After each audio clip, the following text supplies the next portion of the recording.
अस्सलाम वालेकुम, welcome to Asha recipes. आज मैं आपके लिए मटन शोरबा की रेसिपी लेके आई हूँ। उम्मीद करती हूँ मेरी आज की रेसिपी भी आपको पसंद आएगी। अगर आपको मेरी रेसिपीज़ पसंद आ रही हैं तो प्लीज़ मेरे चैनल आयशा रेसिपीज़ को सब्सक्राइब कीजिए, लाइक कीजिए, शेयर कीजिए और सब्सक्राइब करके बेल का बटन ज़रूर दबाइए। आए देखते हैं इसे हमने कैसे तैयार किया है। शुरू करते हैं बिस्मिल्लाहिर्रहमानिर्रहीम से। मैंने 750 ग्राम मटन का गोश्त लिया है। 3 दरमियाने साइज़ के मैंने प्याज लिए हैं जिनको मैंने बिल्कुल बारीक पीस लिया है। इसी तरह 3 दरमियाने साइज़ के मैंने टमाटर लिए हैं, इनको मैंने बिल्कुल बारीक पीस लिया है। इसके पिसे हुए मसालों में 1 टेबल स्पून भर के मैं धनिया पाउडर यूज़ कर रही हूँ। हाफ़ टेबल स्पून इसमें मैं रेड चिली पाउडर यूज़ कर रही हूँ। हाफ़ टेबल स्पून गर्म मसाला यूज़ कर रही हूँ। हाफ़ टेबल स्पून इसमें मैं 1 टीस्पून इसमें मैं हल्दी पाउडर यूज़ कर रही हूँ। हाफ़ टेबल स्पून इसमें मैं नमक यूज़ कर रही हूँ। इसके साबुत मसालों में शामिल हैं 2-3 मैंने तेज़पात लिए हैं, 2 मैंने बड़ी इलायचियाँ ली हैं, 3-4 छोटी इलायचियाँ, 3-4 लौंग और 10-12 काली मिर्चें। ये इसके साबुत मसाले हैं। 2 टेबल स्पून भर के मैंने लहसुन अदरक का पेस्ट लिया है। तकरीबन 80 मिलीलीटर 2 to 3 बड़े जो हैं खाने पकाने वाले चम्मच होते हैं भर के मैंने कुकिंग ऑयल लिया है। आप चाहें तो इसे बनास्पति या देसी घी किसी भी चीज़ में बना सकते हैं। मैं इसे प्रेशर कुकर में बना रही हूँ, आप चाहें तो इसे किसी भी चीज़ में बना सकते हैं। तो आइए शुरू करते हैं बिस्मिल्लाहिर्रहमानिर्रहीम से। प्रेशर कुकर हमारा गर्म हो गया है। सबसे पहले मैं इसमें कुकिंग ऑयल डाल दूँगी, साथ ही लहसुन अदरक का पेस्ट डाल दें।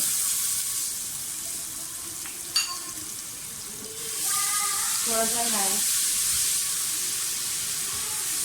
साथ ही अपने साबुत मसाले डाल दें।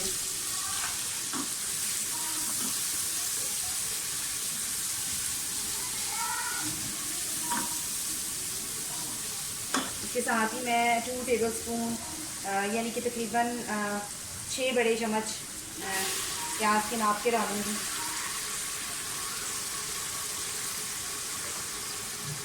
थोड़ा सा फ्राई करें प्याज को।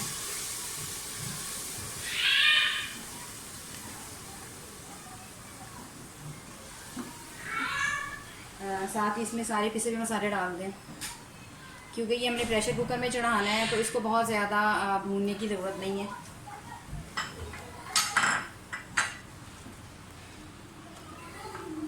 आप चाहें तो ये सब कुछ इकट्ठा भी डाल सकते हैं, लेकिन मैं थोड़ा सा फ्राई करके डाल रही हूँ चीज़ों को।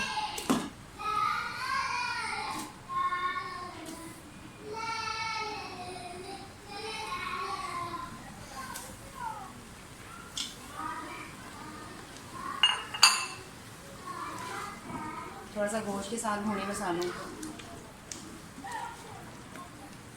तकरीबन 20 से 25 मिनट जो है मैं बिल्कुल दरमियानी आंच पर सीटी के साथ इसको पकाऊंगी। उतनी देर में हमारा मटन जो है वो बहुत अच्छी तरह से गल जाएगा। साथ ही इसमें अब टमाटर डाल दें।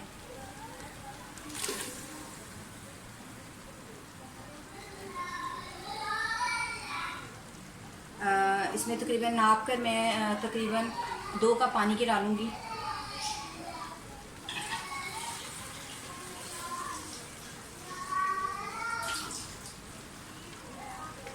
दो कप पानी के डाल दें नाप कर, और साथ ही इसको आप सीटी लगा दें।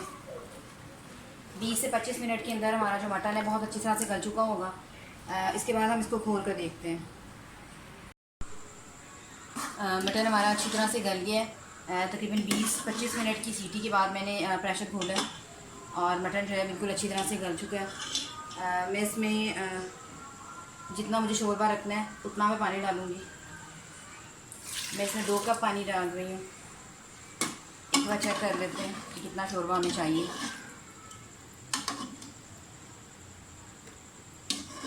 मैं थोड़ा सा शोरबा और करूँगी।